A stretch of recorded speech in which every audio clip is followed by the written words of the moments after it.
ઉપલેટાના સેવંત્રા ગામે જિલ્લા પંચાયત શિક્ષણ સમિતિ સેવંત્રા દ્વારા રાજકોટ સંચાલિત સેવંત્રા પ્રાથમિક શાળામાં નવા બિલ્ડિંગનું લોકાર્પણ કાર્યક્રમનું આયોજન કરવામાં આવ્યું હતું। રાજકોટ જિલ્લાના ઉપલેટા તાલુકાના સેવંત્રા ગામે સેવંત્રા પ્રાથમિક શાળાના નવા બિલ્ડિંગનું લોકાર્પણ કરવામાં આવ્યું। આ નવું બિલ્ડિંગમાં સરસ્વતી યજ્ઞ અને સત્યનારાયણની કથા કરવામાં આવે।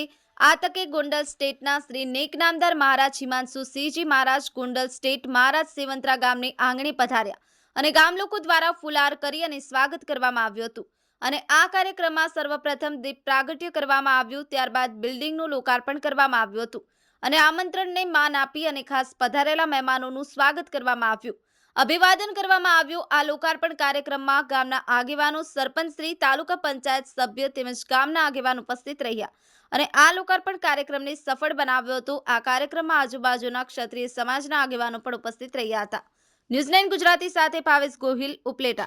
અમારી સેવંત્રા પ્રાથમિક શાળાની અંદર સમગ્ર શિક્ષા ગુજરાત રાજ્ય અને રાજકોટ જિલ્લા પંચાયત શિક્ષણ સમિતિ હસ્તકની સેવંત્રા પ્રાથમિક શાળાની અંદર કુલ 6 નવા ઓરડાઓના બાંધકામનું લોકાર્પણ અને એ પણ ગોંડલ સ્ટેટના મહારાજાના વરદ હસ્તે થયેલ હતું। સાથે સાથે ધારાસભ્યશ્રીની ગ્રાન્ટ અને સેવંત્રા ગ્રામના અથાક લોકફાળાથી અમારું એક ત્રિવિધ કે જેની અંદર કોમ્પ્યુટર લેબ, પ્રયોગશાળા અને પુસ્તકાલયનો સમાવેશ થાય છે અને સાથે સાથે અમારી ઓફિસનું નવનિર્માણ આ બબે પ્રકારના ઉદ્ઘાટનનો કાર્યક્રમ રાખેલ હતો।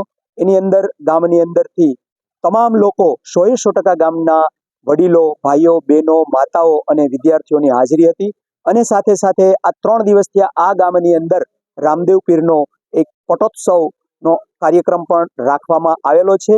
તેના પ્રસંગે આજે સવારથી સાંજ સુધી સવારે સરસ્વતી હવન હતું, ત્યારબાદ અત્યારે 6:30 કલાકે લોકાર્પણનો કાર્યક્રમ અને સત્યનારાયણ ભગવાનની કથાનું પણ આયોજન કરેલ હતું।